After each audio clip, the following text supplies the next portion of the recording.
Prop 50 suspends this historic reform, destroying our reputation as a national leader for fair elections. Prop 50 destroys congressional districts created by the Citizen Commission, letting politicians rig new districts for themselves, sacrificing fair elections and voter choice. Don't let Prop 50 take us backwards. Keep California a leader for reform. Vote no on 50. I'm Doug. And I'm Damon. And we want to buy your house. At Seller's Advantage, we make it simple. We'll give you a cash offer with no fees, no agents, and you make no repairs. We'll even give you up to $20,000 cash advance before closing to help you move forward with confidence. We can help you navigate this ever-changing real estate market with certainty and convenience. Check out hundreds of our positive reviews and hear from real customers that we've helped over the years. Call now or visit sellersadvantage.com. Don't worry, sell happy with Seller's Advantage. Why are so many SoCal fire victims now staying in campers? We didn't expect to be living in an RV. It's an eye-opening solution to a growing problem. We needed a place to stay. The homeowners taking emergency housing into their own hands. They're popping up everywhere. Tuesday at 6 on Eyewitness News. Now, Southern California's news leader, ABC 7 Eyewitness News. Now at 11, we are waiting for charges to be filed against the man accused of killing conservative activist Charlie Kirk. We are live in Utah, where investigators say they found the suspect's DNA. Here comes the sun as we're about to get another blast of summer. Meteorologist Brianna Ruffalo tracking what is headed our way.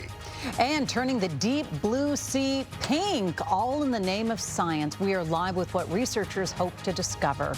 Good morning. This is Eyewitness News at 11 a.m. live on ABC 7, Hulu, and wherever you stream. I'm Colleen Sullivan. And I'm Mark Cotteropolis. Philip is off today. Vice President J.D. Vance taking a seat for a special edition of the Charlie Kirk Show this morning and paying tribute to the man he says he knew for more than 10 years. But first, new details on the investigation into the deadly shooting. ABC's Jacqueline Lee is live in Utah with the latest. Jacqueline? Mark and Colleen, good morning. The state of Utah is confident it will be able to file charges in time for tomorrow's deadline. However, prosecutors are sorting through a mountain of evidence. It is possible there will be a delay. The Utah County District Attorney saying they are working around the clock to sort through evidence and file charges against the suspect, 22-year-old Tyler Robinson, in the death of Charlie Kirk. There's a deadline to file state charges by tomorrow. Today, FBI Director Kash Patel appearing on Fox News, saying the suspect's DNA has been found on two pieces of evidence. A towel investigators say was wrapped around the rifle recovered in the woods, and a screwdriver found on the roof where they believe the deadly shot was fired. Patel also saying the FBI found a note written before the suspect allegedly carried out the shooting, but it was destroyed. We believe what did exist, and we have evidence to show what was in that note, which is, and I'm going to summarize, basically saying, the suspect wrote a note saying, I have the opportunity to take out Charlie Kirk, and I'm going to take it. Kirk was shot and killed Wednesday on the campus of Utah Valley University. Robinson was taken into custody Thursday night. He has not confessed to authorities. He is not cooperating, but all the people around him are cooperating. Utah's governor is saying investigators have interviewed the suspect's roommate, who they say was his romantic partner. Officials say it was the suspect's own father who contacted authorities after seeing these surveillance photos shared with the public. And according to the New York Times, the same images were recognized by the suspect's acquaintances in a group chat. The messages, described by the Times, reportedly show a user tagging the suspect's username, saying, "Where you at?" with a skull emoji. The suspect responding, saying the man was his doppelganger and people were trying to get him in trouble. The suspect is being held on suspicion of aggravated murder, obstruction of justice, and felony discharge of a firearm. Sources telling ABC News there could be additional charges filed. The governor here in Utah is saying more details will be filed in those charging documents. In Orem, Utah, Jacqueline Lee, ABC 7 Eyewitness News. Jacqueline, thank you. The father of a one-year-old found dead in View Park is set to appear in court today. Edwin Johnson was arrested after his child was found unresponsive in a car outside a home on Chanson Drive last week. Johnson is charged with a felony count of child abuse resulting in death. He is currently out on bond.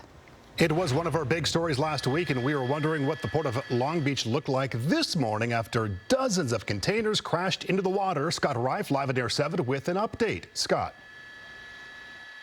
Yeah, Mark and Colleen, it was a week ago today. We covered this shortly after it happened, about 9 o'clock in the morning, and we were just startled, stunned when we showed up on scene. There were about 80 or so, approximately, containers that fell off. Some submerged, went into the water. They've been retrieved, but now you see workers are thinking, how are we going to get these containers off this ship, the Mississippi. It's not going to be easy. I want to give you a little bit of a wider shot and just show you. We thought we saw some movement on that container right there in the stern portion of the boat, but it looks like once one falls, they may lose more. Now that ship right there, that's an emissions capture ship right there. Fortunately, no one was on board. No one was injured when this happened, and that is fantastic. I'll give you a wider shot, but you can tell it's precarious. Once one fall, I think we may lose more into the water. Only one berth here at the port is shut down, the Port of Long Beach. The other three are all up and running. So some commerce has been restricted, but you can tell they're really trying to figure out exactly how they're going to get these containers off the ship without more falling into the water. Mark, Colleen? Yeah, still a precarious situation for sure. Okay, what a view. Scott, thank you. President Trump says he is talking with China about the future of TikTok. This comes ahead of Wednesday's deadline for the app's parent company ByteDance to sell to an American buyer or be banned nationwide. Some lawmakers believe TikTok poses a security risk to the U.S. because China owns it.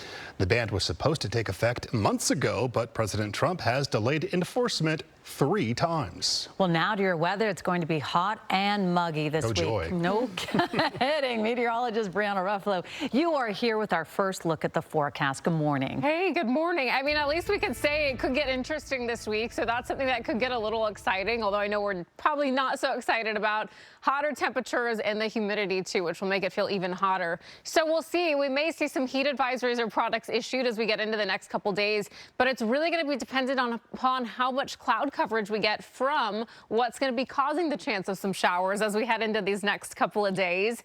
Now, we had really nice marine layer coverage as we were into this morning, and now we're starting to see most areas clear.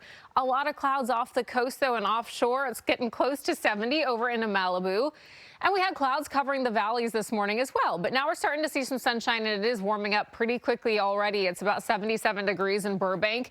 You can see that thick cloud deck all along offshore, but we still have some right at the coastline as you head up into Ventura County. Some patchy areas for some of the beaches still dealing with a little bit of clouds, but not a whole lot of areas. And now we're starting to see those 80s pop up. It's about 82 in Woodland Hills now, 80 degrees over into Santa Clarita, and we have some 80s down into areas of the Inland Empire. So we're going to time out the chances of not just showers, but also some thunderstorms this week and what this is going to look like in the coming days, because we could see anything from quite a bit of rain, maybe even see some flash flooding advisories or watches that will be issued, to dry lightning and thunderstorms. So we're going to talk about all the impacts that we could see. Either way, it's going to be warm to hot to muggy, depending where you are. But we're going to see these temperatures come up here, as well as the humidity in the coming days. All right, Mark, Colleen, I'll send it back to you for now. All right, we're going to be counting on Brianna, thank you. Well, this one is really hard to imagine, but it did actually happen. A man dies after being stabbed because the ambulance meant for him was stolen. And that's not all. The suspect who stole it then led police on